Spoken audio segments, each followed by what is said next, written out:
This is pretty amazing.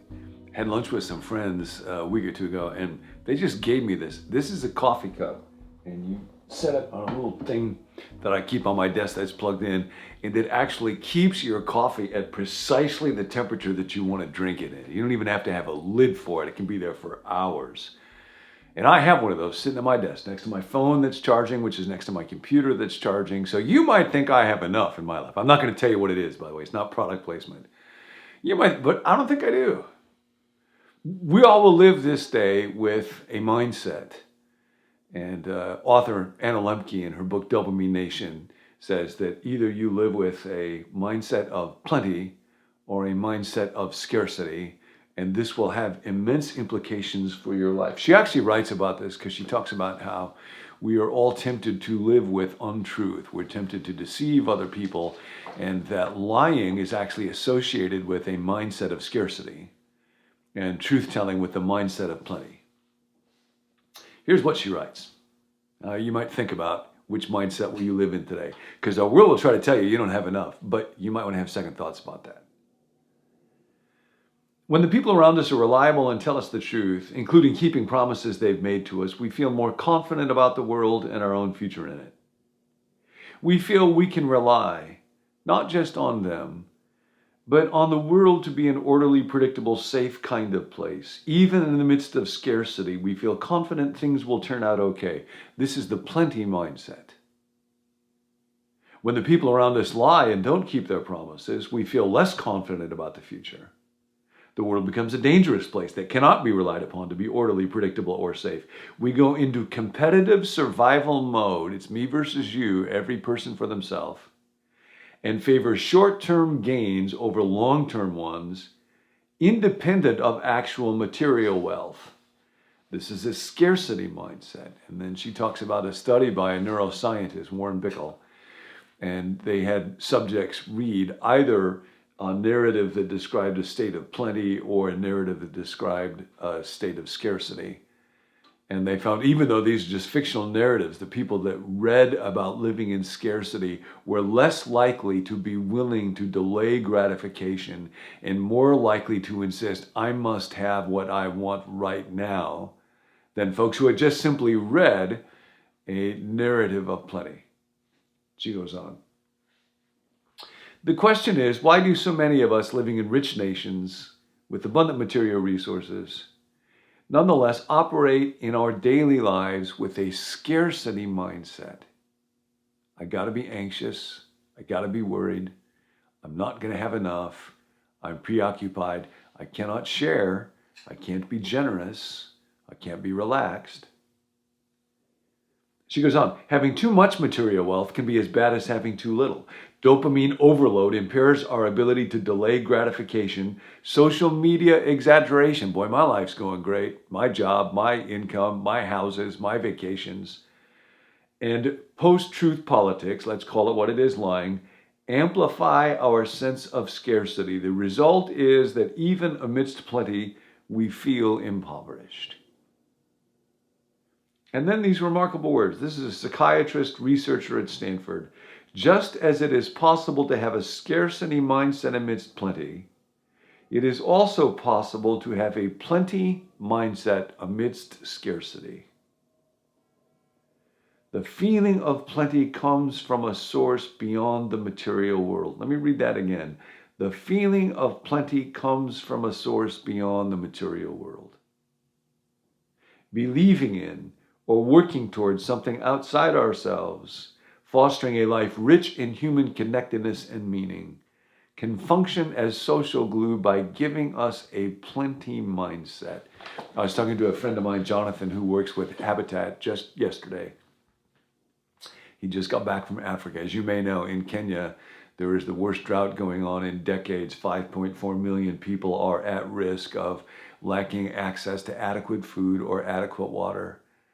And Jonathan said it's a strange thing, but to be over there and to see the difference that Habitat can make in helping one person at a time be able to live in a decent home,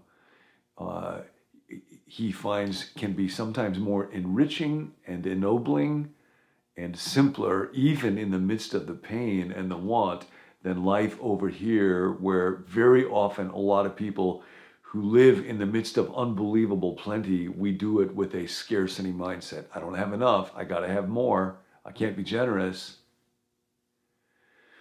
Now, all of this brings us to the second thoughts described by Dallas Willard in his book, The Divine Conspiracy.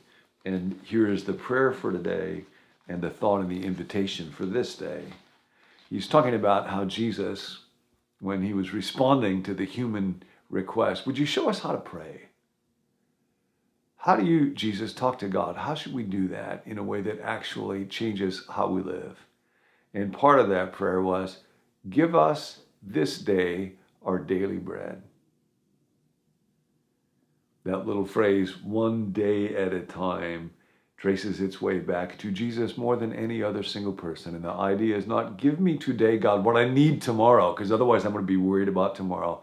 No, it's, God, give me today what I need today. That doesn't mean that we shouldn't be prudent and wise and take good care of ourselves in terms of financial management and be intentional and not passive. But it means that ultimately I can only depend for security on something beyond the material world. The emphasis, Dallas writes, is on provision today of what we need for today. This is because God is always present today, no matter what day it is. This is the day the Lord has made. God's present on this day. His reign is the eternal now. So we do not ask him to provide today what we will need for tomorrow. To have it in hand today does not guarantee that we will have it tomorrow when we need it. Today I have God and he has the provisions. Say that one again. Today I have God and he has the provisions. It doesn't make any difference how many provisions I have for today. Dallas goes on to write about very often the people who have lots and lots of provisions are blind to the fact that they live in a precarious condition. Like that of the rich fool who said, you have stored up many things. Now eat, drink, and be merry. And God said, you fool, this night your soul will be required of you. People who trust in provisions, no matter how many they have, if that's you, you are in a precarious condition. But we're invited now to have God in our lives, and he has the provisions. This is how children do it, of course. A mother who discovers that her child is saving up oatmeal, pieces of toast, or strips of bacon for fear of not having food tomorrow has cause to be alarmed. Children generally don't do that sort of thing. The world being what it is, we can all too easily imagine situations in which the child's action would be reasonable.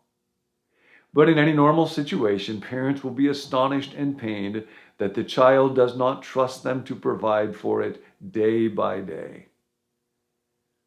And that's what we're invited to live in now, with a mindset of plenty. Our God is a God of abundance.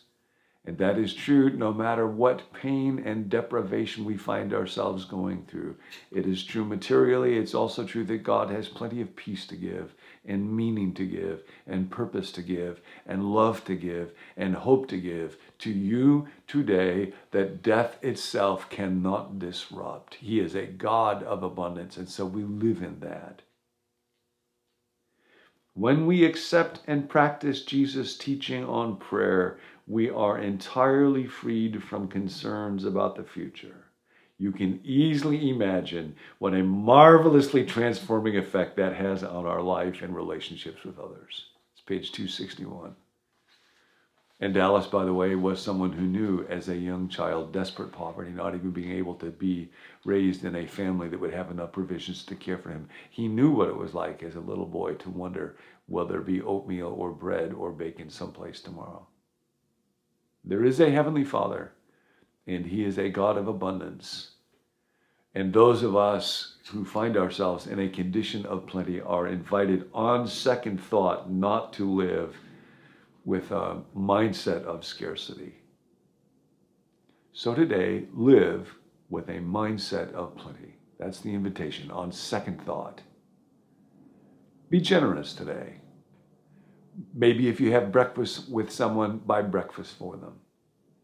Maybe if you sponsor a child in a place like Kenya, You'll be able to give gifts to that child. You want to give them a gift today. Maybe if you're somebody that's pretty impulsive about finances and it's not hard for you to spend money, but it's hard for you to actually take action and be responsible financially, maybe the generous thing that you do today is actually take a look at your financial situation and what your savings are and what kind of budget you're living in, and get quite intentional about doing that. Maybe where you really feel scarcity is around time. I just don't have enough time. I've got to hoard it. And the invitation for you today, just for today, is to be generous with your time and allow someone to interrupt you and be patient in your conversation with you. God is not a God of scarcity. And we're tempted by our world constantly to think, not enough, not enough, not enough, not enough. On second thought, God, give us today our daily bread. That's enough. That's enough. Hi, I'm Tim. Thanks for joining us here at Become New. We hope that these videos help you to grow spiritually one day at a time. If you'd like to find more resources, you can go to our website, becomenew.com. There you can sign up for the daily emails that go along with each video. You can access our full library of videos there, and you can let us know if you're interested in some of the upcoming leadership resources that we're working on right now. If you've got a prayer request, we would love to pray for you. You can text us that request at 855-888-0444. Our team meets daily, Monday through Friday, to pray for those requests. And so thanks for letting us come alongside you in your spiritual growth journey. We'll see you next time.